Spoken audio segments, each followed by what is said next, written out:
July నెల మొదటి వారంలో కన్యా రాశి వారికి అరుదైన అదృష్టం పట్టబోతుంది. మీరు అసలు మిస్ కాకుండా ఈ వీడియోని చూడండి. జూలై నెల మొదటి వారంలో కన్యా రాశి వారికి ఏ విధమైన అదృష్టం పట్టబోతోంది, వీరి జీవితం ఏ విధంగా ఉండబోతోంది, వీరి జీవితంలో కలగబోయే పూర్తి మార్పులు ఏ విధంగా ఉంటాయనే విషయాలన్నింటి గురించి కూడా మనమైతే ఇప్పుడు క్లియర్గా తెలుసుకుందామండి.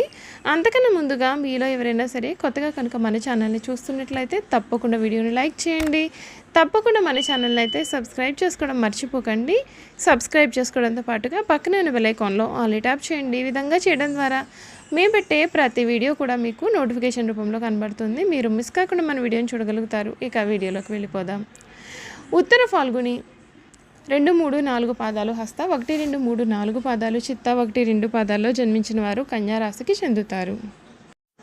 కన్యా రాశికి అధిపతి బుధుడు. రాశి చక్రంలో కన్యా రాశి 6వ రాశి. ఈ రాశిని స్త్రీ రాశి అని, శుభరాశి అని, ద్విస్వభావ రాశి అని జ్యోతిష్య శాస్త్రం అయితే చెబుతోందండి. కన్యా రాశి ఒక కన్య చేతిలో దీపము, ఇంకొక కన్య చేతిలో ధాన్యపు కంక ధరించి పడవ ఎక్కి నదిలో ప్రయాణం చేయుచున్న చిహ్నము కన్యా రాశికి సంబంధించిన చిహ్నంగా శాస్త్రాలలో కీర్తింపబడి ఉంది. కన్యా రాశి వారికి ఆర్థికపరమైన వ్యవహారాల్లో చక్కని నేర్పు ఉంటుంది.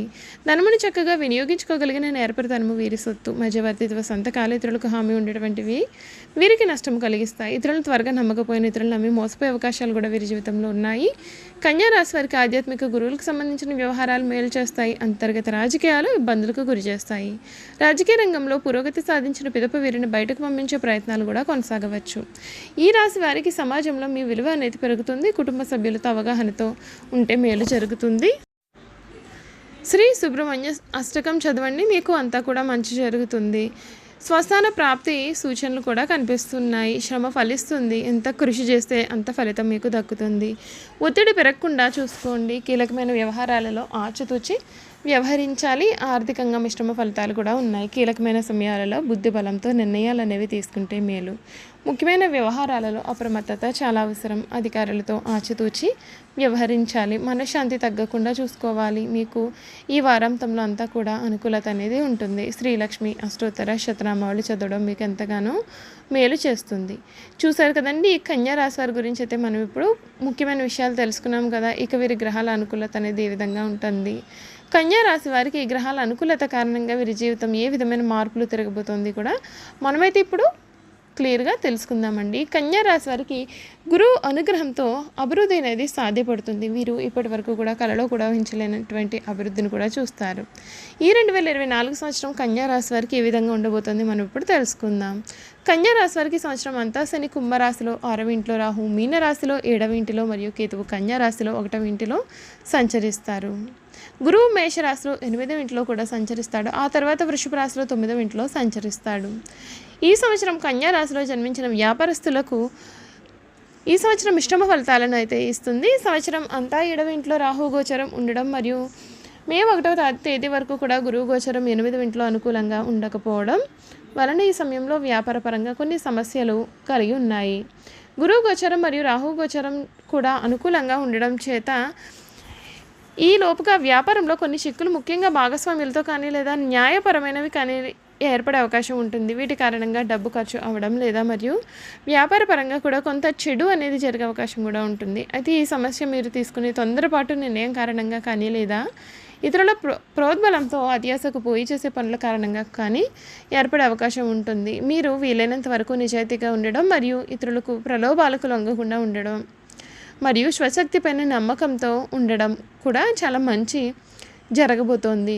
ఈ సమయంలో సమస్యలు వచ్చినప్పటికీ కూడా వాటి నుండి ఎటువంటి నష్టం అనేది కూడా మీకు జరగదు. బయటపడే అవకాశాలు కూడా ఉంటాయి. చూసారు కదండి. ఇక ఈ రాశి వారికి ఉద్యోగస్తులకు ఏ విధంగా ఉంటుందో కూడా మనం ఇప్పుడు తెలుసుకుందాం. కన్యా రాశిలో జన్మించిన ఉద్యోగస్తులకి సంవత్సరం ఎక్కువ భాగం అనుకూలంగానే ఉంటుందండి.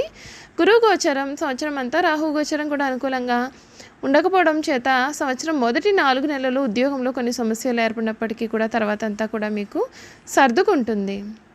ముఖ్యంగా పనిచేసే చోట ఎవరి సహకారం కూడా లేకపోవడం మరియు చేస్తానని ఒప్పుకున్న పనులు చేయలేకపోవడం, అదే సమయానికి చేయలేకపోవడం కారణంగా పై అధికారులతో అవమానాలు ఎదురవడం కూడా జరగవచ్చు. ఈ సమయంలో వీలైనంత వరకు కూడా గొప్పలకు పోయి మీ శక్తికి సామర్థ్యానికి మించిన పనులను చేయడానికి ప్రయత్నం చేయడం కూడా చాలా మంచిదండి.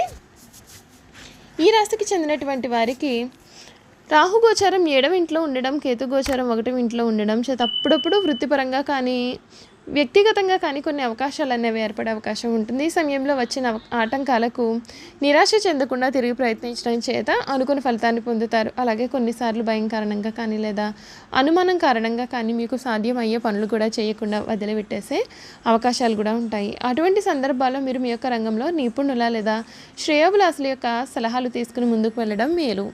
ఈ సమయంలో కలిగే భయాలు కానీ ఆందోళనలు కానీ మీ యొక్క వ్యక్తిగతంగా ఎటువంటి నష్టం చేకూరమనే విషయాన్ని అయితే గుర్తుంచుకోవడం చాలా మేలు. ఈ రాశికి చెందినటువంటి వారికి సంవత్సరం అంతా శని గోచారం 6వ ఇంట్లో ఉండడం చేత గురువు గోచారం అనుకూలంగా లేని సమయంలో శని కారణంగా కూడా ఖర్చులు పెరిగినప్పటికీ ఆ తర్వాత గురువు గోచారం అనుకూలంగా మారడంతో శని ఇచ్చే శుభ ఫలితాల ప్రభావం కూడా కనిపిస్తుందండి. 6వ ఇంట్లో శని గోచారం కారణంగా ఉద్యోగంలో రావాల్సిన బకాయిలు తిరిగి రావడం కానీ లేదా కోర్టు కేసులు, ఆస్తి తగాదాల్లో విజయం సాధించడం ద్వారా కొన్ని ఈ సమయంలో డబ్బు వచ్చే అవకాశం కూడా కనిపిస్తుంది. చూసారు కదండి, కన్యా రాశి వారి గురించి అయితే మనం పూర్తి విషయాలు తెలుసుకున్నాం కదా. ఇక వీరి గుణగణాలు ఏమిటి, వీరు చేయాల్సిన జాతకపరంగా ఉన్న పరిహారాలు అనేవి కూడా ఏ విధంగా ఉంటాయి మనమైతే ఇప్పుడు క్లియర్గా తెలుసుకుందాం. కన్యా రాశి వారికి పెద్ద పెద్ద కార్యక్రమాలను కూడా స్వయంగా వీరు ప్రారంభిస్తారు. ఒకవేళ ఇతరులు ఆరంభిస్తే వారికి సలహాలు ఇచ్చి సన్మార్గంలో వెళ్ళడానికి తోడ్పడతారు. వీరి యొక్క గొప్పతనం గుర్తించేవారు వీరికి తారసపడినప్పుడు వీరికి ధైర్యము బలము వస్తుంది. అయితే కన్యా రాశి వారికి తగినంత తెలివితేటలు ప్రజ్ఞ ఉన్నప్పటికీ తగినంత ఆత్మవిశ్వాసం అయితే మాత్రం ఉండదు. ఈ రాశి వారికి ఎప్పుడు చూసినా ఇతరుల గురించి ఆలోచనలు మనసును బాధ పెడుతూ ఉంటాయి. తమ గురించి ఇతరులు ఏమనుకుంటున్నారో అని తెలుసుకోవాలన్న జిజ్ఞాస కూడా వీరికి అధికంగా ఉంటుంది. ఈ రాశి వారి నడి వయసులో ఉన్నప్పుడు అదిగా ఆలోచించటం, ఇతరుల గురించి చెడుగా తలచుట, వారిపైన వారే జాలిపడేటువంటి లక్షణాలు కూడా ఉంటాయి. ఇతరుల సమక్షంలో బిడియము పెద్దవారిని స్వయంగా కలుసుకున్నట్టుకు సిగ్గు ఉన్న పరిస్థితిని చెప్పుటకు ఎక్కువగా సంకోచపడుతూ ఉంటారు. ఈ రాశి వారు చేసిన తప్పులను కప్పిపుచ్చేందుకు ప్రయత్నించి చిక్కులు పడతారు. వీరు ఎవరినైతే అభిమానించి వారి యొక్క తప్పులు కూడా క్షమిస్తారు, వారే వీరికి ద్రోహం చేస్తారు. చెయ్యి చాపిన చోటల్లా కూడా వీరికి రుణము దక్కుతుంది. ఇలా రుణం తీసుకుని చాలా ఇబ్బందులు అనేవి పడతారు. ఈ రాశి వారు ఎక్కువగా వడ్డీ వ్యాపారాలు కూడా చేస్తూ ఉంటారు. ఈ రాశిలో జన్మించిన స్త్రీలకు కుట్టు పనులు, అల్లిక పనులు, గృహోపకరణాలు తయారు చేయడంతో పాటు చక్కని పొదుపు, భర్తను సరిదిద్దుకొనగలనే గడసరితనము కూడా ఉంటాయి. ఈ రాశి వారు రక్షణ మరియు పోలీస్ శాఖల్లో ఉన్నత పదవుల్లో కొనసాగుతారు. శాఖాపరమైన విషయాల్లో కొన్ని సందర్భాల్లో పై అధికారులతో సమస్యలు వచ్చినప్పటికీ వీరి నిజాయితీతో వాటిని అధిగమించే ప్రయత్నాన్ని చేస్తారు. ఈ రాశి వారు ప్రేమించిన వాడిని పెళ్లాడడం చేత జీవితం చాలా ఆనందంగా సాగిపోతుంది. ఈ రాశి వారు రచనా రంగంలో కూడా రాణిస్తారు. పాఠకులకు మరింత దగ్గరే విధంగా కొత్త పోగులతో కూడినటువంటి రచన వ్యాసంగాన్ని కూడా చేస్తారు. వీరి స్థాయి దీని కారణంగా మరింత పెరుగుతుంది. చూసారు కదండి, కన్యా రాశికి చెందినటువంటి వారి గురించి పూర్తి విషయాలు తెలుసుకున్నాం కదా. ఈ వీడియో కనుక మీకు నచ్చినట్లయితే తప్పకుండా వీడియోని లైక్ చేయండి. తప్పకుండా మన ఛానల్ని సబ్స్క్రైబ్ చేసుకోవడం మర్చిపోకండి. సబ్స్క్రైబ్ చేసుకోవడంతో పాటుగా పక్కనే ఉన్న బెల్ ఐకాన్లో ఆల్ని ట్యాప్ చేయండి. ఈ విధంగా చేయడం ద్వారా మేము పెట్టే ప్రతి వీడియో కూడా మీకైతే నోటిఫికేషన్ రూపంలో కనబడుతుంది. మీరు మిస్ కాకుండా మన వీడియోని చూడగలుగుతారు. Thank you for watching.